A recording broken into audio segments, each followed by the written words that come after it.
Chapter 13. Slugs and Superheroes. Mum had already stormed ahead with Lolly, who was strapped into her buggy and happily occupied with a book and a rice cake the size of her head. As I trailed slowly home, I tucked my hand in my pocket and scratched Flicker along the ridges of his back. He rumbled under my hand, contented. He didn't seem to have grown at all, despite the fact he was eating around 33 square meals a day. He was always nibbling something. After all the extra broccoli I was sneaking off my plate and getting him to dispose of, he still sat comfortably on my hand. Even so, I couldn't help drifting back into the dream of us flying together. Unfortunately, the dream didn't last long. Oi, Liam Brain! I stopped in my tracks as Liam raced up on his bike and skidded to a halt in front of me. He planted himself on the pavement, blocking my way. I've been watching you and those other amoebas. So I'm guessing by now you're getting a picture of Liam. Big nose for barging into other people's business, stirs up trouble like he's frothing a milkshake, acts like he owns the world. Well, he also has his own special brand of mean nicknames. Sadly for him, a lot of them don't actually make sense, and so aren't as cutting as he'd probably like them to be. Take amoeba, for instance. What I think he's actually going for is amoeba. An amoeba is a single-celled organism without a brain. The fact he thinks it's amoeba, two amoebas, just shows who's really lacking a brain around here. I've seen you, he sneered. I curled my hand around Flicker, who seemed to have fallen asleep in my pocket. His hot breath sent little shivers of warmth right through me. It felt like even though he was tiny and asleep, he was protecting me. Well, that's terrific, I said. This is the point where Ted might have elbowed me into shutting up, but without him around, and with a dragon in my pocket, I just couldn't help myself. I see you two. Bit old for peekaboo, aren't we? You could almost see the stream puffing from Liam's ears when I said it. Watch it, ant boy, or I'll squish you like the insect you are. You know what I'm talking about. You're up to something. First at school, and then at the library. You're being weird, even for you. Nope. Just the usual amount of weird, I grinned. He narrowed his eyes and stepped towards me, leaning close. I suddenly wished Ted's elbow had been there after all. I had a feeling Liam was about to turn nasty. Well, I say, you're being extra weird, and I'm going to find out what you're up to.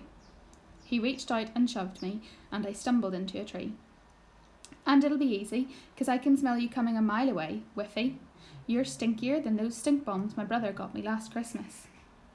I rubbed my arm, feeling the bruise. And then my heart did that skippy thing, like when Dad drives too fast over a speed bump. What if being slammed into the tree had crushed Flicker? My hand automatically reached for my pocket and Liam's eyes followed. What have you got in there? He sneered. I felt Flicker moving. He was okay, but the relief didn't last, as I felt the little dragon pushing up against my hand, trying to get out. I curled my fingers around his body, desperately hoping it might settle him down. Nothing. Look, I'm not up to anything, I said quickly, but I could feel my heart beating faster and faster, and my hands were getting sticky with sweat. And it wasn't just from panicking about Flicker being seen. I could feel the dragon heating up too. He was as unhappy about getting shoved as I was. I couldn't risk him being seen, but the more panicky I felt, the hotter he got. I needed a distraction, and quick. Well, Liam said as he flicked a slug from the top of a wall in my direction. It landed on my top, so carefully I lifted it off to the safety of a nearby bush. Poor little thing. I'm not saying I love slugs, but it had just been minding its own business. Anything I said at this point was likely to make things worse, but not saying anything wasn't helping either. I could tell Liam was about to go properly Hulk. He was getting bigger again, his muscles bulging before my eyes. I waited for the sound of his t-shirt ripping. But before he could squash me with his great green fists, 3 people suddenly appeared by my side. Ted, Kat, and Kai. Materialising there like my own personal superhero squad. Hey, Thomas, need a hand with Liam, the unincredible Hulk, Kai said. The relief of having my friends there felt like finally getting your Mr. Whippy on the hottest day of the year, after joining the Guinness World Record's longest ice cream queue. I imagined the 4 of us standing in formation in front of him, wielding our superpowers as Kai's words blasted out like lasers, shrinking Liam to the size of a pea.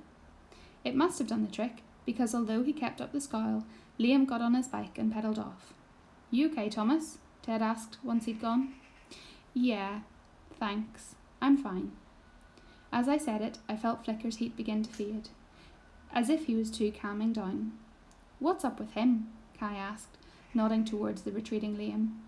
"Has he been hassling you about, the PE stuff?" Kat asked. I bent down and pretended to tie up my shoelace, aware of them watching me, and willing Flicker not to try to wriggle out, or worse, poo. The last thing I needed was another whiffy-liffy episode. Even my friends thought I was being weird. Without that happening, I spotted Mum and Lolly miles ahead now, and just about to turn to the corner into our street, and I willed her to turn round and call me. "Nah, just usual Liam stuff," I said. I knew they weren't buying it. That's the thing about friends, especially ones who know you as well as these three knew me. "Thomas!" Mum shouted. "I'd better go," I said, rolling my eyes and faking a groan. I ran off, silently thanking Mum for saving me from another lie. But as I left, I couldn't help noticing that Kat was looking a bit hurt. Once I was safely on our street, I slowed down. Flicker stretched in my pocket. Mum was already wrestling the buggy through the front door, and so, after checking there was no one else around, I reached in to lift him out. He unfurled his wings and shook himself, sending a shimmering ripple across his scales. He sneezed and shot out a spray of sparks that I quickly stamped out. It was a good job he hadn't gone out and done that when the others were there. And, more importantly, that Liam hadn't seen him. I really didn't like the idea of him spying on me. I just have to be super careful from now on. Chapter 14. Crispy Cornflake Crumb Fest. All next day at school, I could feel Liam's eagle eyes watching me. I tried to act normal and thought I was doing a good job, until I saw Ted, Kat and Kai whispering and exchanging puzzled glances. Maybe I was getting normal wrong, or maybe I was being too normal. Was that even a thing? I didn't have the brain power to work it out. My head was already full of Flicker and wondering what mess I was going to find when I got home at the end of the day. That afternoon, it wasn't just Flicker who'd made a mess though. I came into the kitchen and found Lolly covered in crispy cornflake crust. My feet crunched across the carpet of rice. Mum was sweeping cereal and dried pasta into little mountains. A river of yoghurt flowed between them with splashes of ketchup along its banks. Lolly was sitting in the middle of the scene, waving a picture at me. "I only left her for a minute," Mum sighed. "I rather hoped we were over the painting with food stage." Lolly pointed to the mess on the paper and beamed. "Yeah," I said. Great work, Lolly." She frowned, looked at her picture, and turned it the other way up, then flapped her arms and made a roaring noise. Now, I'm not sure anyone else would have seen what I saw in her artwork, but then Lolly and I were the only ones who knew there was a dragon living upstairs. Suddenly, I could make out the ketchup flames and the scaly pasta wings and the gluey raisin eyes she dipped in glitter. She'd made dragons, and lots of them. She waved it at me again, and I took it from her. "Thanks, Lollybob," I whispered. "I'm sure he'll love it." And he did. After I pinned it to my wall, Flicker curled up in front of the picture and stayed there, rumbling with contentment. Meanwhile, I cleared up the lurking poos and hid yet another shredded pillowcase. Feeling pleased with my efforts, I ducked downstairs for a drink, where Mum collared me. "Grandad's been telling me all about his plans for the garden," she said, while scrambling an egg with one hand and dropping counters into Connect 4 with the other. Lolly loved undoing the catch and watching all the counters clatter out. She slotted the last ones in and then jiggled up and down in anticipation. "Sounds like the pair of you have taken on a bit of a project," Mum continued.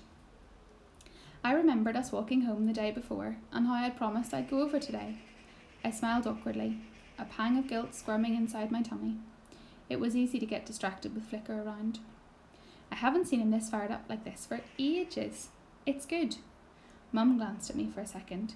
"Don't leave it all to him though now, will you?" I felt myself blush. Had she just read my mind? If she had, I hoped she didn't read any further and figure out I had a dragon in my room. Anyway, she was right. Grandad needed me. I'll go now, I said, marvelling at her ability to catch the tiny astronaut Lolly had just launched into orbit before he splat landed in the egg with one hand, while scooping up the scattered Connect 4 pointers with the other. I sometimes wonder if my mum secretly has her own superpowers. Flicker was only too keen to get out of the house, and he flitted happily from tree to tree as I walked to Nana and Granda's house. But every so often, if there was no one in sight, he'd zoom down and send out a puff of smoky warm breath to tickle my ear. When I arrived, Nana met me with a freshly baked chocolate muffin and gave me a flask of lemonade for us both. I found Grandad down in the garden with a handful of seed packets, a look of pure concentration on his face. Hey up, Chipstick, I've got a problem. I can't decide on the best kind of beans to try. I'm a runner bean man myself, but there are all sorts here. Haricot vert, scarlet runner, winged, yard long. I never knew there were so many. It's up to you, really. What do you say? Feel like something a bit more fancy? His eyes were twinkling, and I could see Mum was right about it being fired up about the veg garden. I said, I'm more of a baked bean fan. Grandad chuckled and ruffled my hair. It should have been difficult to get excited about any type of bean when I knew there was a dragon just metres away. I doubted even magic beans would beat a dragon. But it was hard not to get caught up in Grandad's enthusiasm.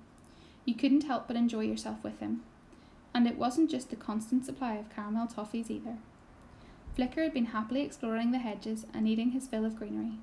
He was careful to keep out of sight, but every so often I had the feeling he was playing a game with Grandad, flitting down behind him and then zipping off again just as he turned round. Eventually I saw the bright shine of his scales dim a little, a sign he was getting tired, and he disappeared among the cactus-like arms of the dragon fruit tree. When he didn't reappear, I breathed a sigh of relief. At least if he was asleep, I didn't have to worry about Grandad spotting him. After about an hour of digging and planting and redigging and replanting, when Grandad changed his mind, I leaned my spade against the old shed and rubbed the ache out of my arms. You know, I don't think we're going to get much jam out of that there tree, Thomas, Grandad said, offering me a glug from the flask. Nothing left but the skins of the last few fruit. Reckon the squirrels must have got them, and I've not seen hide nor hair of any more fruit. You sure we shouldn't just pull the old thing out? I leaped up and spluttered through a mouthful of lemonade. No, we can't. I'm sure there'll be more. Grandad didn't look convinced, and I could see him eyeing up how much more space there would be for his exotic beans without it. I wished I'd found out more about the tree. The books in the library had shown me loads of different types of dragon, but they had all come from eggs, not trees. There was no mention of a dragon fruit tree in any of them. What if Grandad was right? What if there was no more fruit? I wouldn't be able to stop him pulling it out if one little crop of squirrel snacks was all the tree had to show for itself. He'd want it gone, for sure.